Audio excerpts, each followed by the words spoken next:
আসসালামু আলাইকুম রহমতুল্লাহি ওবরাকাতু। সম্মানিত প্রিয় বন্ধুরা, আশা করছি সকলেই ভালো আছেন, সুস্থ আছেন। আমি আলহামদুলিল্লাহ আপনাদের দোয়া এবং ভালোবাসায় ভালো আছি, সুস্থ আছি, শুকরিয়া আদায় করছি আলহামদুলিল্লাহ। প্রতিনিয়ত প্রতিদিনের মতো আপনারা দেখছেন আপনাদের প্রিয় একটি চ্যানেল এবং আমি আপনাদের সঙ্গে রয়েছি হাফেজ মাওলানা নজরুল ইসলাম নোয়াখালী।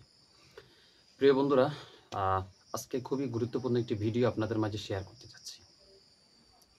সেটি হচ্ছে শরীরের অস্থিরতা, শরীর দুর্বলতা, শরীরে জ্বালা পড়া, শরীরে ব্যথা অনুভব করা।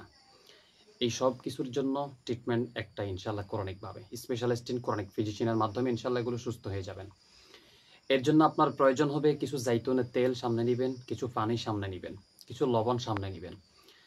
যেই পানি নেবেন এই পানি বৃষ্টির পানি হতে হবে অথবা মাম পানি হতে হবে।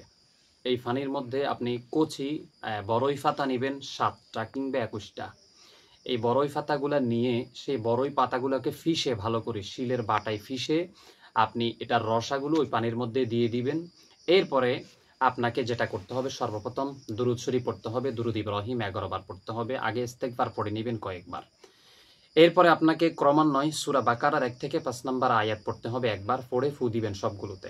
এরপরে সূরা বাকারার 178 নম্বর আয়াত 3 বার পড়ে ফু দিবেন। সূরা নিসা 28 নম্বর আয়াত একবার পড়ে ফু দিবেন। এরপরে আয়াতুল কুরসি 3 বার পড়ে ফু দিবেন।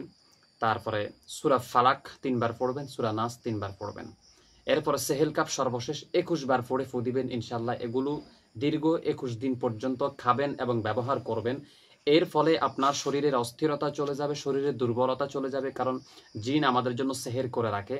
এই জাদুটোনার কারণে কিন্তু শরীরে জ্বালা পোড়া করে, শরীরে ব্যথা অনুভব হয়, ডাক্তারের কাছে গেলেও কিন্তু কোনো কাজ হয় না। তো ইনশাল্লাহ এই সমস্যাগুলো যারা ফেস করছেন এটা ইনশাল্লাহ সমাধান হয়ে যাবে। আশা করছি ইনশাল্লাহ ভিডিওটি সবাই বুঝতে পারছেন। ভালো থাকবেন, সুস্থ থাকবেন। আসসালামু আলাইকুম রহমতুল্লাহ।